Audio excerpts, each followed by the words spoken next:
Welcome to Forbidden Planet TV. I'm Andrew Sumner, and we've got a special edition today where I'm sharing with you the Titan Books panel from San Diego Comic-Con at Home 2021. For Titan Books, awesome, the Black Panther Tales of Wakanda short story collection, edited by the great JesseJHolland, who is presenting this panel with some of the fantastic authors who have written for this very publication. It's a great read. It's a very interesting panel talking about how these guys came up with the book. And thank you to our friends at San Diego Comic-Con at Home 2021, Justin Dutta and the whole team, for letting us share this with you. Enjoy. Welcome to San Diego Comic-Con 2021, and welcome to the Titans book, Black Panther Tales of Wakanda panel. This fine book is out right now on audiobook on Audible. You can find it in all of the best bookstores and comic book shops. And of course, you you can also buy it on Kindle or Nook or wherever you read your personal ebooks. My name is JesseJHolland.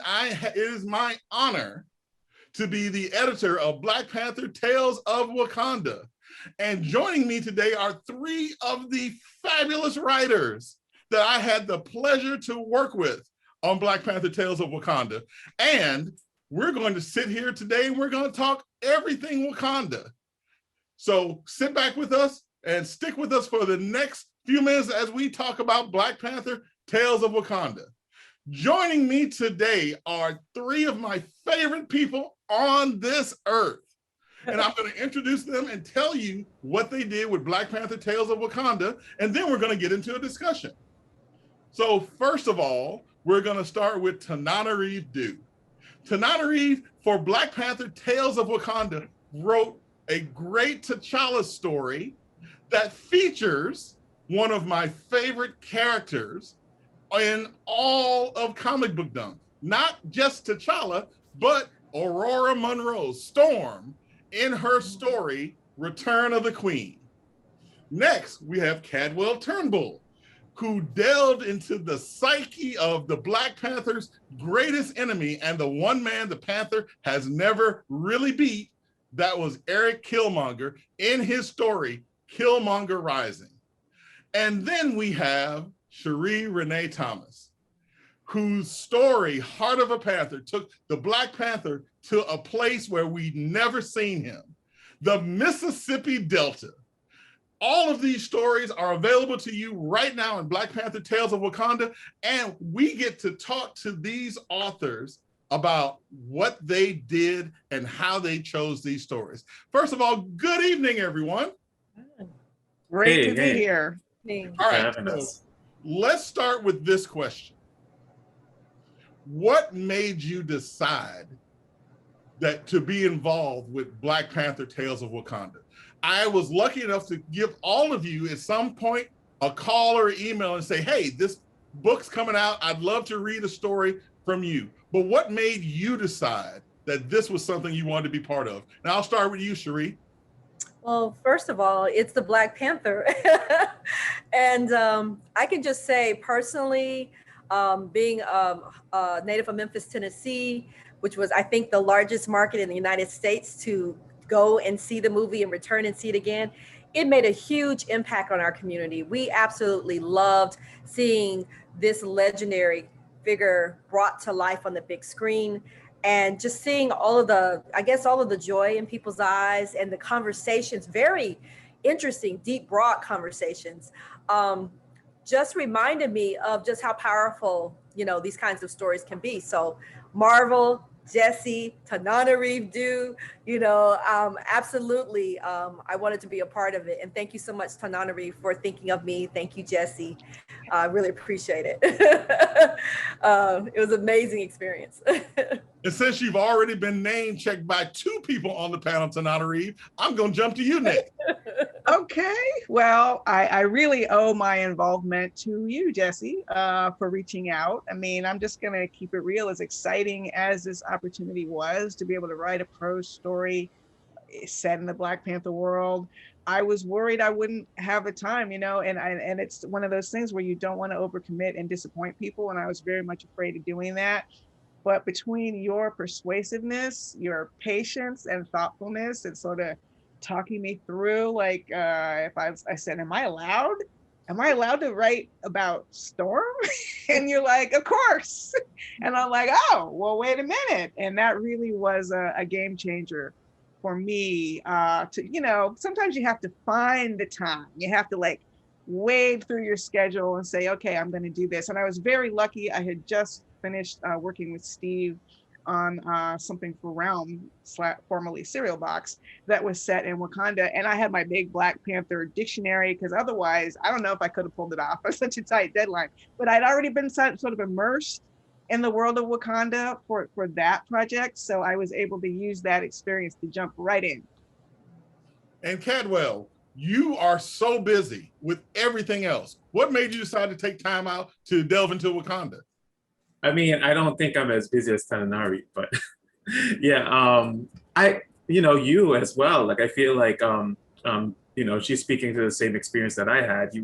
You gave me so much patience, so much guidance, a lot of help, bringing this to life. But, I think the reason why I wanted to do it was because I watched the film as well. And I had a lot of feelings about Killmonger, and, he's just like a really great antagonist. And I knew immediately that I wanted to do a Killmonger story and explore some of his conflicts and, give him explore some of, the moment in his life where he's making the big decision to be the man that he will become. And I thought, yeah, why not? Like, and I was also living in Boston at the time.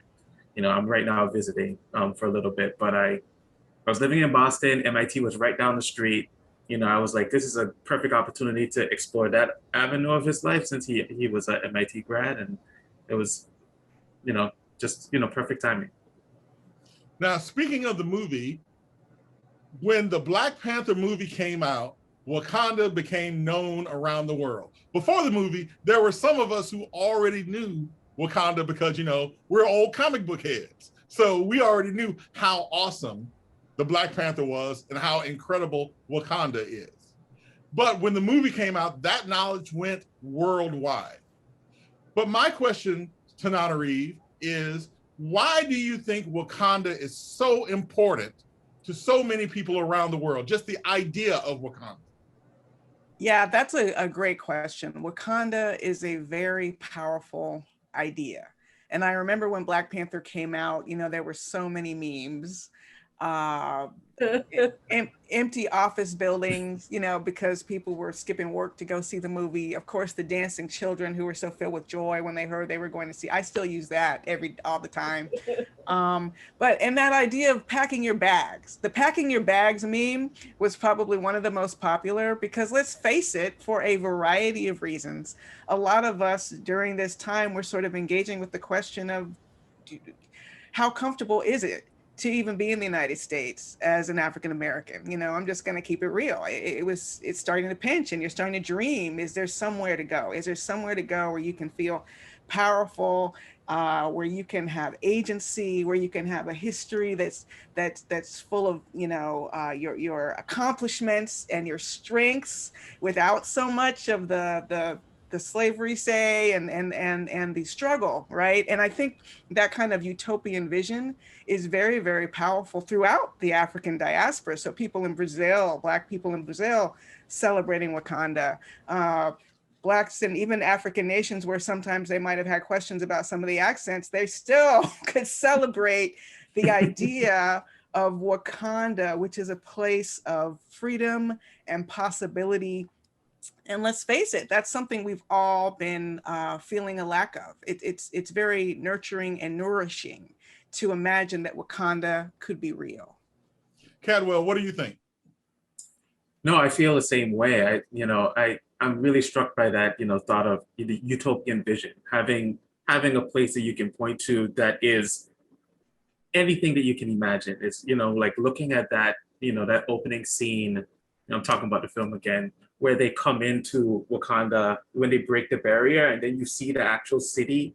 And it's just like this really interesting mesh of like history and culture, but also like, you know, high tech skyscrapers and vehicles flying and trains. And it's just, it's a place that we all wish could exist. And, you know, I feel like I could go there right now and see it. And it's, you know, it was an opportunity, you know, working on this to just get a little bit of that, you know, be able to touch it just a little bit and feel some of that power. And I think that's what people gravitate to, that promise, that possibility. And Sheree, what do you think? What makes Wakanda such an attractive idea to so many people? Oh, I think because so many people around the world need a hero. We all need to feel as if we can overcome any problems, that technology can be used as a helpful tool and not as something that that exploits us.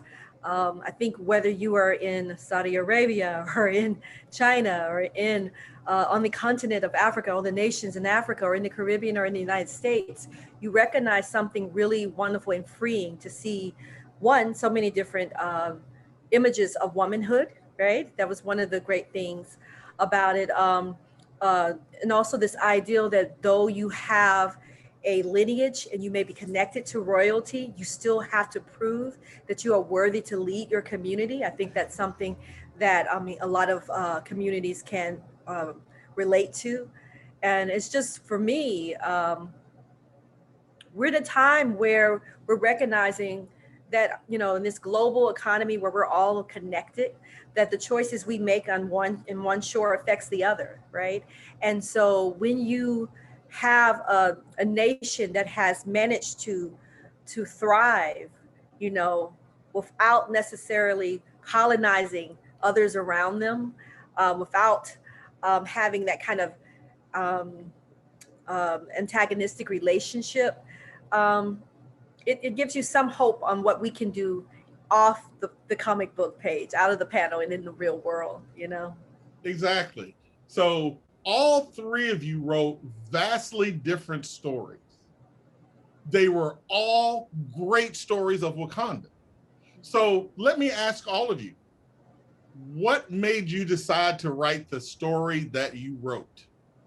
And Sheree, I'll start with you. Heart of a Panther. What made you think to bring the Panther down to the Mississippi Delta? What's that story about? Oh my gosh. It's about what I just said, really. It's about bringing the Panther home. Like I said, I watched how the Black Panther impacted so many people, got them interested in going back through the whole canon, collecting everything, looking at all the other characters, trying to find the other villains and everything. But for me, I wanted to show that there is a possibility of what the world could be like if the Black Panther kings had chosen to share some of their power with the rest of us. And so for me, taking the Panther, you know, unbeknownst, he didn't know he was going to have to go there. Major problem happening in Wakanda with the heart-shaped herbs, and finding out that there is a whole nother community that is loosely connected to a Wakandan, right? Through the transatlantic slave trade, and who was trying to be free and chose to share that power with others, even though she herself never made it back home.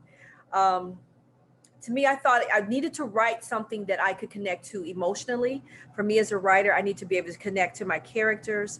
The Mississippi Delta is land that I know very closely, deeply on both sides of my family. We are connected to it through Tennessee and Mississippi, as you are connected to both Ruleville, Mississippi, Sunflower County. And also this ideal that we have such a complicated relationship to the land now, right? So many people, I mean, they love gardening, they love that, but there are others who are very resistant because they associate it with, you know, forced labor and making land fertile and profitable for other people and not for themselves. They see it as regressive. And I just wanted to show like some of the history and power of the Mississippi Delta, the richness of that culture, and have the, and also to have the Black Panther have to fight some gigantic, vibranium infected life forms. You know, and you did such a great job with that. I mean, okay, I'll just let folks read about it. I don't even want to spoil any more of it. Oh yeah. Now, Cadwell, you took on the bad guy, who might not be the bad guy, but that's what you get when you start talking about Killmonger. He's the bad guy, or maybe he's not. So what made you want to delve into the mind of Killmonger? Right. Yeah, it's interesting, like watching the film and seeing that character on screen for the first time. I empathized with his frustration, his anger, you know, and this is a thing that a lot of Black people generally, but you know, Black men specifically, have to engage with, like how to respond to oppression in a constructive way. And you'd see that, you know, Killmonger makes a certain kind of choice, and you know, T'Challa makes another kind of choice. And I was very interested, and I'm generally interested in like tipping points with characters when they hit up against something that is challenging, and they could go down a number of different paths, and they have to choose one, and that path changes their whole trajectory of their life. And so I was trying to do with this story, you know, show that tipping point for Killmonger where he becomes Killmonger, you know, and it's through an incident of racial profiling that tips him over. But there's a lot happening in the story that shows that this is where he feels he needs to go anyway. Like he has this sense of responsibility to avenge, you know, his parents and all of these things from his past.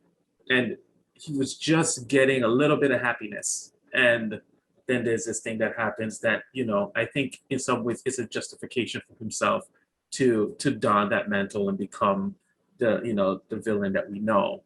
But I thought this would be a really sympathetic moment, a moment where you would feel in some ways empowered, but also uncomfortable. And I think that that's the best kind of, you know, explorations where you're grappling with things that are both empowering and also difficult to name and understand. And Tananarive, you took on what is my favorite relationship in all of comic bookdom. It's the relationship between T'Challa, the Black Panther, and Aurora Monroe, Storm of the X-Men. What made you decide to talk about that relationship and see where this fabulous couple is by the time they get to your story? Talk about a power couple, right? Between T'Challa and Aurora. So I came to Marvel through the films, you know, through the MCU, and for various reasons, Storm has never been with T'Challa in the films. We don't have to get into the whole history of it, but it just hasn't been a thing. So on one level, it felt almost a little bit naughty, you know, to be able to write kind of like Aurora T'Challa fan fiction. I spend way too much time on Twitter. And that is just something that fans have really, really wanted to see. Just the imagination. You have T'Challa, who's so powerful, and you have Storm, who's an Omega level, you know, mutant. And because I think the thing of it is that for a lot of women, power is not attractive to men often. I'm not always, but often, the way women are attracted to power in men. It just doesn't, when you find that guy, you know, hang on tight, like someone who isn't intimidated, somebody whose ego can handle it, where you can sort of, like with my husband, Stephen Barnes, I feel like we're a lion and a lioness hunting together, but that doesn't always translate. So I really think in fiction, it's important for us to be able to imagine ourselves as women with power, being able to fly. I mean, that alone is just something from childhood that has been like a dream, literally when I'm asleep, but a daydream, that the gift of flight, the gift of power over the weather, and to think that you can, yeah, we make mistakes, and this character, you know, Storm it didn't work out. Let's just say there's a whole big history behind it. Thank you, Jesse, for helping to walk me through it. There's a whole big history behind it. It didn't work out, but the idea of even a brief reconciliation, you know, there's only so much power you have when you're writing a short story in a well-established universe, like in the Marvel world. You can't just make it whatever you like, and they all, you know, but you can have that moment of being together again, trying to look back over the past and feel that sense of possibility. And I was really excited and honored to be able to write that story. Well, I can tell you the emotional impact of all three of the stories that y'all wrote. I mean, I'm not too much of a man to say I might have shed a tear or two while I was reading some of these stories, because the emotional impact of the stories in Black Panther, Tales of Wakanda, you have everything. You have emotion, you have adventure, you have stories of power, stories of powerlessness. You have all of that in one book, and all wrapped around Wakanda, which is like, we all love the idea of Wakanda, which brings me to my next question. So I'm going to disguise a question about continuity by asking it this way. Stan Lee and Jack Kirby came up with the Black Panther a long time ago, and I think they both would be pleased with how the character has grown and expanded from their original idea. When you're sitting down writing a story about something like the Black Panther, how much do you concern yourself about what has gone on before? Do you really, is the idea of a connected universe so strong that it kind of constrains you? Or can you just really delve and tell stories that haven't really been told before? And I'll start with you with this one, Cadwell. Oh, wow. It's incredibly intimidating. And you know, thank God I had you to help me out and to, you know, walk me through a lot of this stuff as well. Yeah, I think my response to that was writing something that was pretty well established, but a small moment, like finding like a little gap within the story and like just stretching that out as much as I could and making something out of it. You know, I think if I was thinking about like rethreading some ground that was already well established, I would have, you know, dissolved into a puddle. So I think having the opportunity to find something that I thought was really interesting and then like tease it apart was my response to it. So now, Reeve, how much does continuity really mean to you as a fan and a writer? Well, listen, because I didn't come through the comics, there's a lot of continuity. I just don't know. So if you tell me an entertaining story, I'll believe it. But I also, you know, had to bear in mind that I am writing for fans, hopefully. A lot of readers would be coming because they knew the films, but also a lot would be coming who have been reading the comics. You know, they've read the Christopher Priest run, they've read the Reggie Hudlin run, they've read the Nnedi Okorafor run. I mean, there's been so many, right? And while I couldn't crash course in everything, I could pick up on the major bullet points in this relationship is what I wanted to focus on. Like, who were they when they met as young people? That's important. And I think that's universal because we all remember young love and being at that stage when you're about to walk into the world and you wonder if there will be someone to walk at your side, and the events that had kind of come between them. You have to understand what happened, right? But all of that to me is just sort of the table setting. And the meal is when you delve into the emotions. And that's where I think backstory can be very helpful. Because when you ask, who are we as characters? We are a reflection of our experiences. We are a reflection of our traumas. We are a reflection of our triumphs. So the more I know about their pain, the more I know about what they've been through, what tore them apart, it helps me find that light. Whereas a writer, sure, it's exciting to write about somebody else's characters, but at a certain point, you have to make those characters your own in your head, because that's what writing is. You inhabit this character. So it was helpful ultimately, even though, like Cadwell said, it's very intimidating to try to absorb all the backstory. But once it's there, it really helps you find the heartbeat of who these people are and what they've been through. Sheree, there's the Black Panther that's in the comic book. There's the Black Panther that's in the movie. There's the Black Panther that are in the novel. When you're writing Black Panther, which one are you looking at? Or are you trying to combine all three? Or are you going your own way in your own story? Sheree, you're muted, unfortunately. I'm thinking of the spirit of the Black Panther that I encountered. The first one I encountered, of course, was the comic books, because I used to sell it at an independent bookstore, independent Black bookstore / art gallery in downtown Memphis. And anything that had Black characters in it, we had for our families. You know, people want to encourage their young people to read. Comics are a wonderful gateway for that. It is a perfect combination of the word, beautiful vocabulary, that they would learn, you know, even at a young age, and seeing it in context with these amazing illustrations, the art, the colors, the lettering, all of that works really well to get people stimulated and interested in reading. So we had that there. And of course, I'm nosy, I'm reading it too, because unfortunately I wasn't able to partake in the comic book addiction as a child. So I just thought it was really cool. Fast forward, and you know, I'm really was blown away by Chadwick Boseman's performance, how he embodied the role. And so when I was writing first, like Tananarive, I gathered myself all the books that I could afford at the time. You know, I couldn't buy the entire library, but I got a lot of the books, so I could try to map out for myself T'Challa's family tree. You know, because there's, you know, the comic book.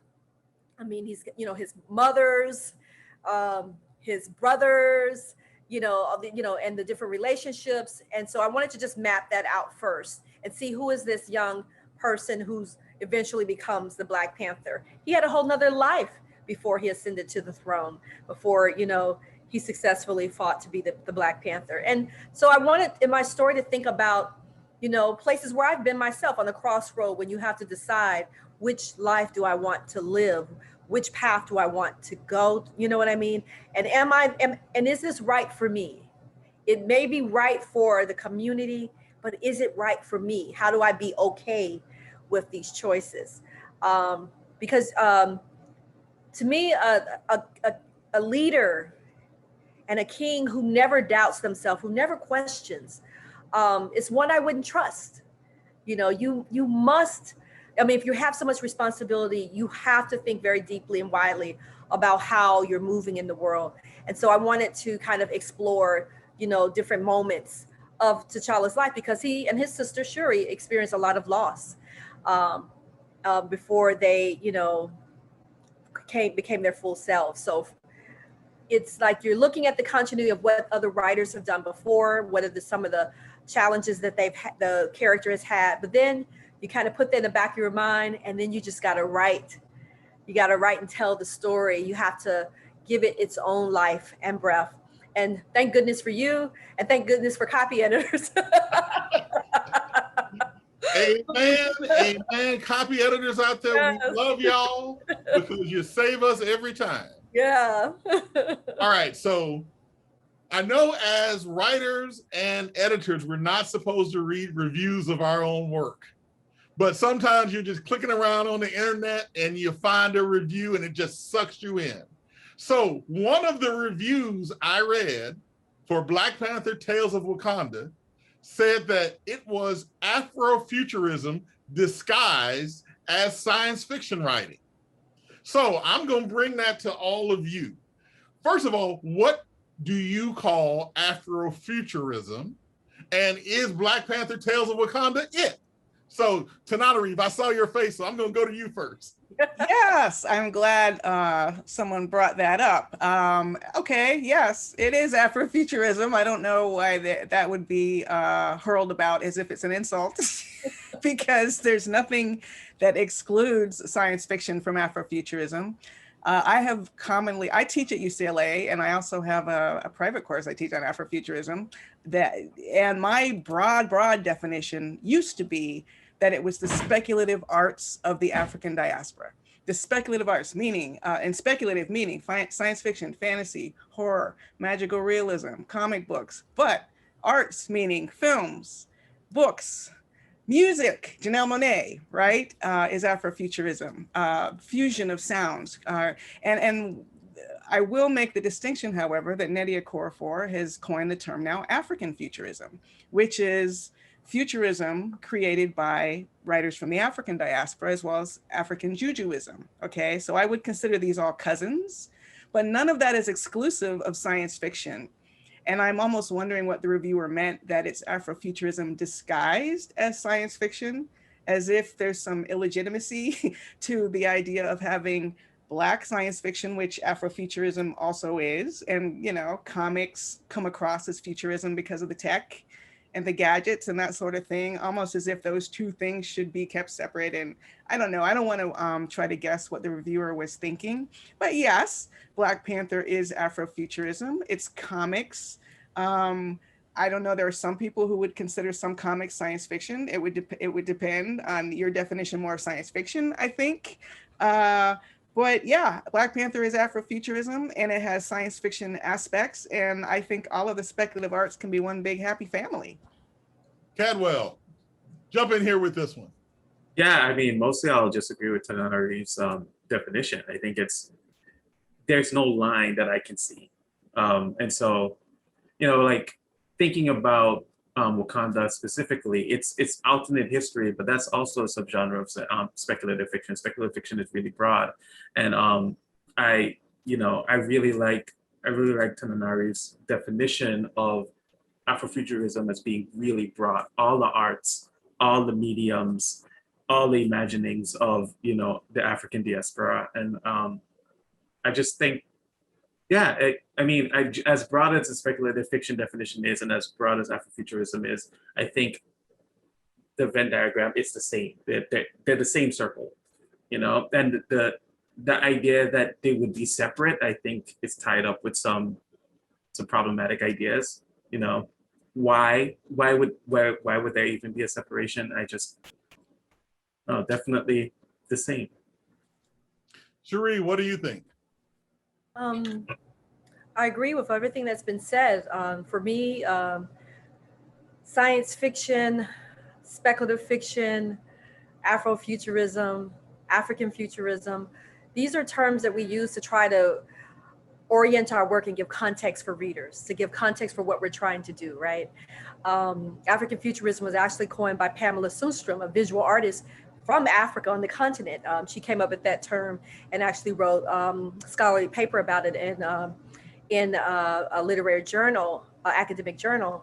And Nnedi has defined it specifically for herself to talk about the work that she's doing over the years, where she centers African culture and mythology and perspectives with Jujuism, I think she's calling it, and also with the science. So they're like, for her, it's two different streams, but under the umbrella for her of African futurism, which I think she spells it a little, differently than Pamela did. But for me, all of this is science fiction and fantasy. All of it is speculative work.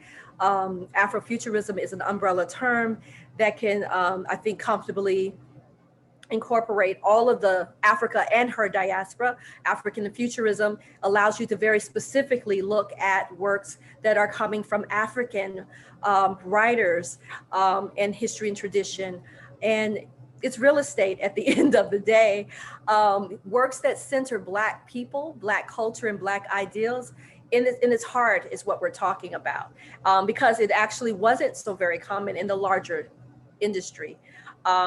In terms of being celebrated, read, discussed, even though, as history has shown us and all over the world, and not just in English, right? That all peoples dream and imagine, and we all have cultures that have mythology and fantasy. And so this is just bringing that early human impulse to tell a story around the fire or wherever we were, or over the river, and to make sense of the stars and everything. It's come full circle. But we are telling our own stories now, and that's the difference. Instead of it being other people writing about safari tales and Africa and kind of like Edward Rice Burroughs tales, where the people are actually set dressing, and everything else takes priority, we have decided that we want to make our own stories and culture take precedence. And who embodies that better than um, a character in a nation that is beholden to no one else, that is responsible with its power, right? Um, and is actually a beacon of hope for the future. So that's what Afrofuturism can represent. You get in where you fit in. It's a stream, it's a river. It's always being explored and expanded, and new generations will do even more exciting things with it than we've already been seeing with this re-emergence of interest in all of this work. So I'm excited. It's a great time. It's a great time. And ladies and gentlemen, that's the answer from the editor of the magazine of fantasy and science fiction. So she knows what she's talking about. So I just had to get it in there, Sheree. I had to say it at least once. So to add one thing, Jesse, about Afrofuturism that I think is so beautiful and is so well embodied in Black Panther is that it's like Cadwell said, alternate history is a version of Afrofuturism or speculative fiction as well. So in a lot of Afrofuturism, you have the past, present, and future together, right? In the same space. I remember there was some criticism when the film Black Panther came out about the idea of people having spears. They're such a technologically advanced country. Why would they have the spears? Well, Thor has a hammer. But also that's kind of the point. That's kind of the point, that Wakanda has not lost its sense of history and ritual and tradition, even while it has all of this futuristic technology. It's both of those things that make Wakanda strong. Oh, wow, that's so true. I'm even learning stuff here. With just being around these great writers, I learned so much. Okay, so now that we've launched Black Panther, Tales of Wakanda out there into the world, and don't forget, it's available now, but all your finer bookstores, on ebook and on audiobook. So what are you doing now? Now that I don't have to harangue you for your Black Panther story, what are you doing now? Let's start with Cadwell. Where can we find you? Where can we find more of your writing? Yeah, so my debut novel came out not very long ago, and I've just been hard at work on this second book that's coming out in September, and so that's been taking up a bulk of my time. That book, and then the follow up to that book as well. And I read a lot of the lesson. I don't know why I don't actually name titles. And then the upcoming book is No Gods, No Monsters. I have the arc right here. But yeah, and I also write short fiction. I've had a few short fiction stories published in various speculative magazines. I've been trying to get into fantasy and science fiction for a while, fingers crossed. But yeah, so short fiction and some spec markets, and then the novels right now. And I also am working on something with Realm as well. I was excited to hear that Tananari was working on something, because I'm working on something with Realm as well. All right. So Tananari, since you and Cadwell are in this special space out there, tell us what you're working on. This is, like everyone's been saying, this is a really incredible time. So I've been super blessed to be busy breaking into my fourth career, which is screenwriting. I collaborate with my husband, Stephen Barnes, and we are working on scripts for the new Shudder AMC Black Anthology series, which I think we're talking about in another panel, actually. And also I have a novel coming out, The Reformatory, in 2022. We have a graphic novel coming out called The Keeper, Black horror, in 2022.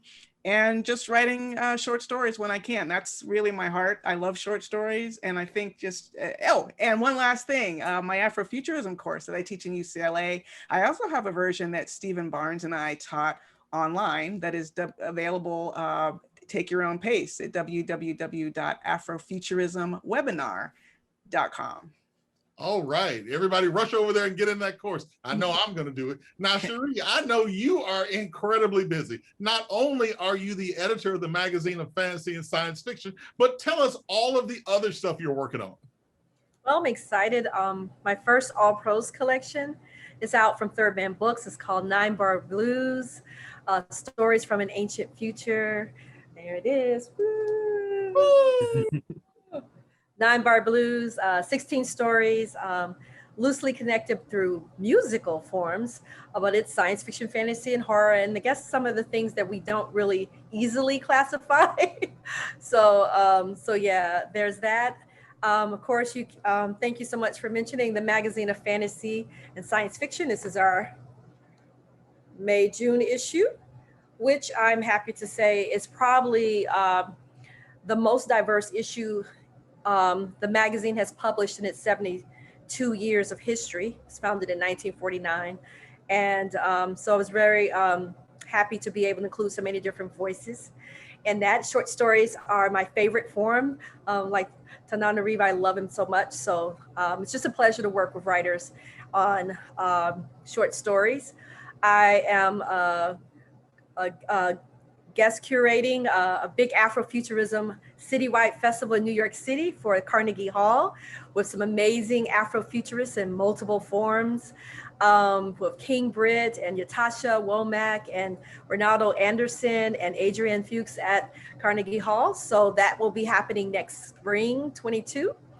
And I have 2 anthologies coming out.